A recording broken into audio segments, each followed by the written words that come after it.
and I'll always love you.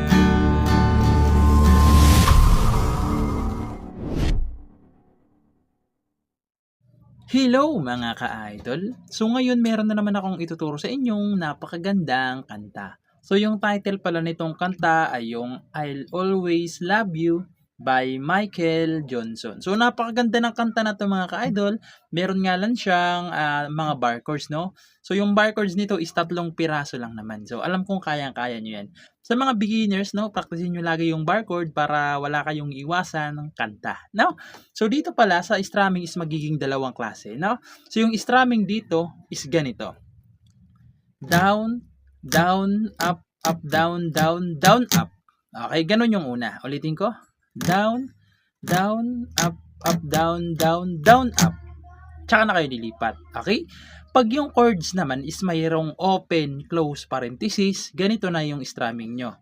Down, down, down, up. Lilipat ka agad. No? Ulitin ko, pag may open, close parenthesis yung chords, yung strumming na mangyayari, ganito na lang. Down, down, down, up. Lilipat na kaagad. No? So, ganun yung strumming pattern natin, ha? So, proceed na tayo dito sa kanyang whole verse. So, yung whole verse niya rito mga ka-idol, kung mapapansin nyo, no? Merong open, close parenthesis na yung ibang chords. So, yung chords dyan is A, na may open, close parenthesis kaagad. So, yung A, second string, third, tsaka fourth lang. Ayan, A. Tapos C, na may open, close parenthesis din. So, yung C, second string, fourth, tsaka fifth lang. Ayan, C, na may open, close parenthesis. Tapos, pupunta kayo ng D, na wala ng open, close parenthesis. Okay, so yung D, first, second, third. Ayan, D. Tapos, pupunta kayo ng B minor 7. So, ito yung sinasabi kong bar chord kanina. Ayan, B minor 7 na merong open, close parenthesis. So, yung B minor 7 sa second fret nakabar. Sa third fret, second string. Sa fourth fret, fourth string lang. Ayan yung B minor 7. Pasensya na. Ayan. Na may open close parenthesis. Tapos pupunta kayo ng E7 na nasa loob rin. So yung E7 ito lang naman siya. Third string lang tsaka fifth string. Okay, ayan. Tapos babalik kayo ng A na wala ng open close parenthesis. Okay, A ulit, wala na siyang open, no? Tapos pupunta naman kayo ng D major 7. So yung D major 7, first string lang, third, tsaka first, second, third. Ayan, ipitin nyo yan. Ayan. Ayan. Walang open, close parenthesis. Tapos pupunta kayo ng E7 ulit.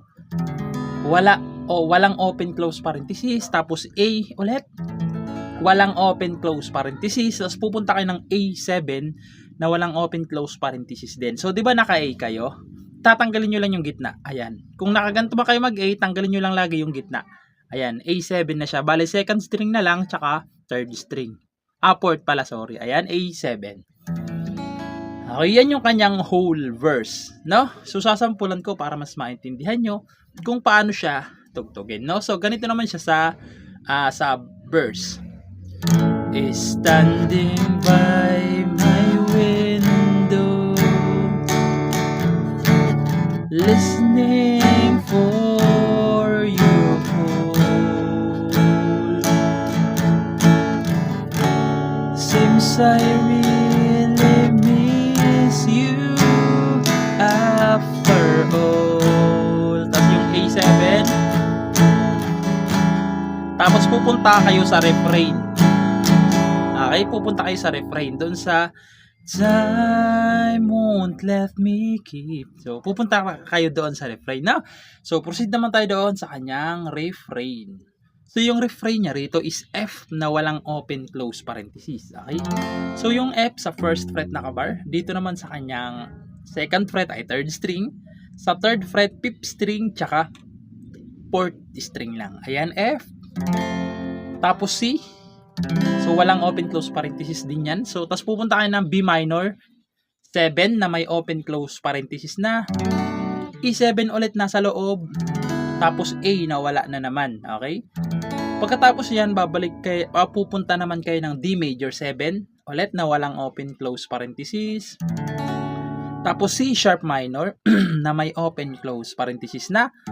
So, yung C sharp minor, C sharp, ayan, C sharp minor, sa 4th fret, 1, 2, 3, 4, nakabar sa 4th, ayan, sa 5th, 2nd string, sa 6th fret ay 4th string, tsaka 3rd string lang, ayan.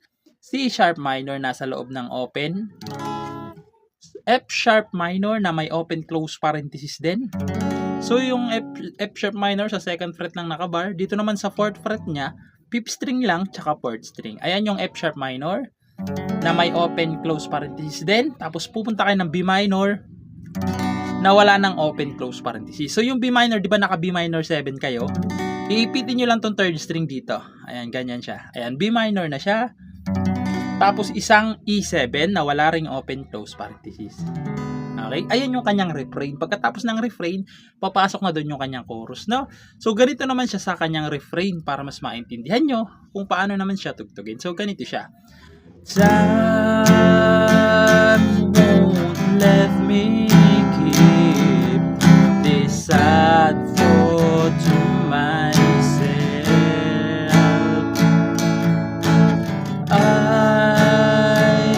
Just let you know, I wish I'd never let you go.